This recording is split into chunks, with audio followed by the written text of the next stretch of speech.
जय माता दी। माता सती के 51 शक्तिपीठों में माँ ज्वाला की कथा। कहा जाता है कि यहाँ सती की जिह्वा गिरी थी। ये वहीं ज्वाला जी का स्थान है। शक्तिपीठ माँ ज्वाला जी धाम में एक विशेषता यह भी है कि यहाँ पवित्र ज्योतियों के साक्षात दर्शन करके भक्तजन अपने जीवन को धन्य करते हैं। संख्या में 9 ज्योतियों के बाकायदा नाम हैं एवं ये वर्णित किए अनुसार फल देती हैं। ध्यान रहे कि यह ज्योतियाँ कभी कम या अधिक भी रहती हैं। भाव इस प्रकार माना जाता है, नव दुर्गा ही 14 भवनों की रचना करने वाली हैं, जिनके सत्व, रज और तम 3 गुण हैं। मंदिर के द्वार के सामने चांदी के आले में जो मुख्य ज्योति सुशोभित है, उनको महाकाली का रूप कहा जाता है। कहा जाता है कि यह पुण्य ब्रह्म ज्योति है तथा मुक्ति व भुक्ति देने वाली है। 9 ज्योतियों के पावन दर्शन क्रमानुसार पहली चांदी के आले में सुशोभित मुख्य ज्योति का पवित्र नाम महाकाली है। यह मुक्ति भुक्ति देने वाली है। दूसरी इसके कुछ नीचे ही भंडार भरने वाली महामाया अन्नपूर्णा की ज्योति है। इसी तरह तीसरी और शत्रुओं का विनाश करने वाली चंडी माता की ज्योति है।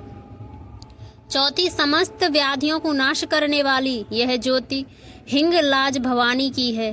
5वीं ज्योति विंध्यवासिनी की है, जो शोक से छुटकारा देती है। 6ठी धन धान्य देने वाली महालक्ष्मी की यह ज्योति कुंड में विराजमान है। इसी तरह 7वीं ज्योति विद्यादात्री सरस्वती कुंड में सुशोभित है। 8वीं पावन संतान सुख देने वाली अंबिका कुंड में दर्शन दे रही हैं तथा 9वीं इसी कुंड में विराजमान पवित्र अजन्मा आयु व सुख प्रदान करने वाली है। श्री ज्वालाजी तीर्थ के दर्शनीय स्थान। यदि आप इतनी दूर से मां के पावन दर्शनों हेतु आए हैं तो यहाँ के सारे दर्शनीय स्थानों के बारे में जानकारी होना जरूरी है। आइए जानें ज्वालाजी के धाम के दर्शनीय स्थान। गोरख डिब्बी।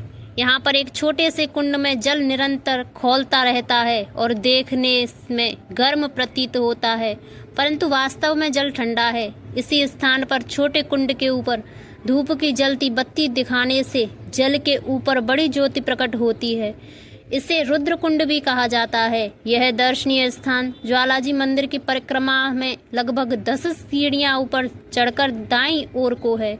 कहा जाता है कि यहाँ पर गुरु गोरखनाथ जी ने तपस्या की थी। वह अपने शिष्य सिद्ध नागार्जुन के पास डिब्बी धर पर खिचड़ी मांगने गए, परंतु खिचड़ी लेकर वापस नहीं लौटे। सेज भवन। यह भगवती ज्वाला देवी का शयन स्थान है। भवन में प्रवेश करते ही बीचों बीच संगमरमर का सिंहासन बना हुआ है, जिसके ऊपर चांदी लगी हुई है। नियमानुसार 10 बजे शयन आरती के उपरांत भगवती के शयन के लिए कपड़े एवं पूर्ण श्रृंगार के सामान के साथ पानी का लोटा और दातुन आदि रखी जाती है। सेज भवन में चारों ओर 10 महाविद्याएं तथा महाकाली, महालक्ष्मी, महासरस्वती की मूर्तियां भी बनी हुई हैं। श्री राधा कृष्ण मंदिर। गोरख डिब्बी के समीप ही राधा कृष्ण जी का एक छोटा सा परंतु दर्शनीय मंदिर है। विश्वास किया जाता है कि यह अति प्राचीन मंदिर कटोच राजाओं के समय में बनवाया गया था। लाल शिवालय। गोरख डिब्बी से कुछ ऊपर चढ़ने पर शिव शक्ति और फिर लाल शिवालय के दर्शन होते हैं। शिव शक्ति में शिवलिंग के साथ ज्योति के दर्शन होते हैं। लाल शिवालय भी सुंदर दर्शनीय मंदिर है, अतः भक्तजनों को इसके दर्शन करके शिव कृपा प्राप्त करनी चाहिए। सिद्ध नागार्जुन। यह आकर्षक स्थान लाल शिवालय से ऊपर लगभग 1 फरलांग सीढ़ियां चढ़कर आता है। यहाँ पर 1.5 हाथ ऊंची काले पत्थर की मूर्ति है। इसी को सिद्ध नागार्जुन कहते हैं। ऐसी कहावत प्रसिद्ध है कि जब गुरु गोरखनाथ जी खिचड़ी लेने गए और बहुत देर हो जाने पर भी वापस न लौटे, तब उनके शिष्य नागार्जुन पहाड़ी पर चढ़कर उन्हें देखने लगे कि गुरुजी कहाँ निकल गए।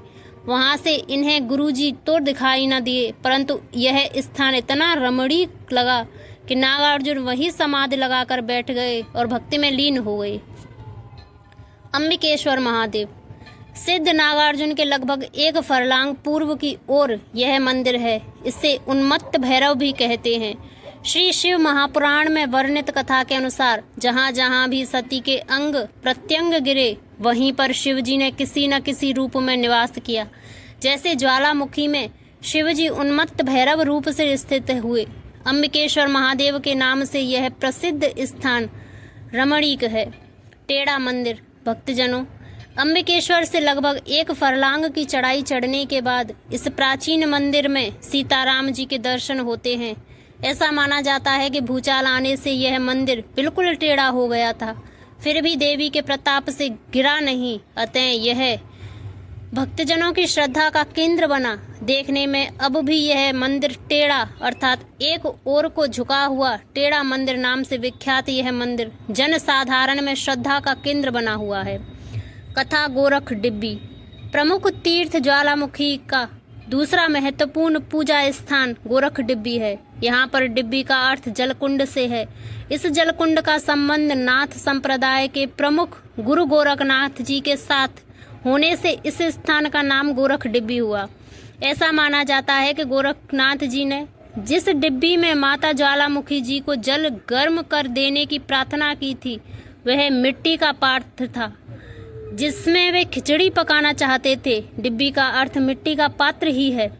गोरख डिब्बी का दर्शन इस तरह डिब्बी का अर्थ जलकुंड ही माना जाता है। बरामदे में से कुछ सीढ़ियां उतर कर इस जलकुंड पर पहुंचा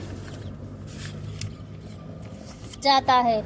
यहाँ पर एक शिलाखंड है जिसके एक कोने में ज्वाला निकलती रहती है। इस शिलाखंड के नीचे जलकुंड है जिसके पास मशाल, धूप अथवा जलती हुई माचिस रखने से ज्वाला प्रकट हो जाती है और क्षण में ही लुप्त हो जाती है। इस ज्वाला को भी भगवती का रूप माना जाता है। अद्भुत बात यह है कि कुंड का जल उबलता रहता है परंतु गर्म नहीं होता। इस गोरख डिब्बी के साथ विशाल भवन में गुरु गोरखनाथ जी की धुनी है जिसमें बहुत से छोटे छोटे त्रिशूल गड़े हैं। इसके पास ही चौकी पर गुरु गोरखनाथ जी का चित्र रखा हुआ है। इस चित्र के पास ही संगमरमर के चौकी पर योगी संप्रदाय के प्रवर्तक योगीराज मत्स्यनाथ जी का बड़ा चित्र है। यहाँ भी इस स्थान की स्थापना काल से ही शिलाखंड से एक ज्वाला निकलती रहती है। इस स्थान पर माता ज्वालामुखी, श्री मत्स्येंद्रनाथ तथा श्री गोरखनाथ जी प्रातः सायं पूजा की जाती है। गोरखनाथ जी माता ज्वालामुखी जी के दरबार में एक बार भ्रमण करते करते योगीराज गोरखनाथ जी माता ज्वालामुखी के तीर्थ पर आए। उन्हें भोजन का निमंत्रण दिया। इसके उत्तर में उन्होंने अत्यंत नम्रता से निवेदन किया कि वे तो केवल माँ के दर्शनों की कामना से आए हैं। माँ के दर्शन हो गए, उन्हें सब कुछ मिल गया। उनको भोजन की नहीं केवल दर्शन की भूख थी जो मिट गई। अधिक आग्रह करने पर गुरु गोरखनाथ ने कहा कि हे मातेश्वरी, आपका आतिथ्य सत्कार पूर्ण हुआ। हमने प्रसन्नता से स्वीकार कर लिया। हमारी अभिलाषा खिचड़ी पकाकर खाने की है। इसमें जल आपका और अन्न हमारा होगा। आप डिब्बी में थोड़ा सा जल गर्म कर दें, तब तक हम भिक्षा ले आएंगे एवं जल गर्म होते ही हम उपस्थित हो जाएंगे। ऐसा कहकर गोरख जी ने देवी से विदा ली और फिर तीर्थ से प्रस्थान कर भिन्न भिन्न प्रांतों से भ्रमण करने लगे। दूसरी ओर देवी ने डिब्बी में रखे जल को गर्म करने की अपेक्षा एक छोटे से जलकुंड को ही गर्म करने का आशय से इसके इर्द गिर्द ज्वालाएं प्रकट की। कुंड का जल शीघ्र ही उबलने लगा पर गर्म न हुआ। जल गर्म न हुआ तो गोरख भी नहीं आए। आज भी यही स्थिति है। इसी कारण यह जलकुंड गोरख डिब्बी के नाम से विख्यात हुआ। तब से इस स्थान पर माता ज्वालामुखी के साथ साथ श्री गोरखनाथ जी तथा मत्स्येंद्रनाथ जी के प्रातः सुसायं पूजा की जाती है। मत्स्येंद्रनाथ गोरखनाथ के गुरु थे। मंदिर के ऐतिहासिक तथ्य। मुगल बादशाह अकबर का आगमन कहा जाता है। मुगल सम्राट अकबर भी इस मंदिर में आया। उसने भगवती श्री ज्वाला जी का मान्यता की परीक्षा लेने हेतु पवित्र ज्योति को बुझाने की भरपूर चेष्टा की, परंतु इस प्रयत्न में अकबर असफल रहा। इसके पश्चात वह भगवती के चरणों में श्रद्धा से प्रणाम करके एक महान स्वर्ण छत्र चढ़ाकर अपने दिल्ली नगर को वापस चला गया।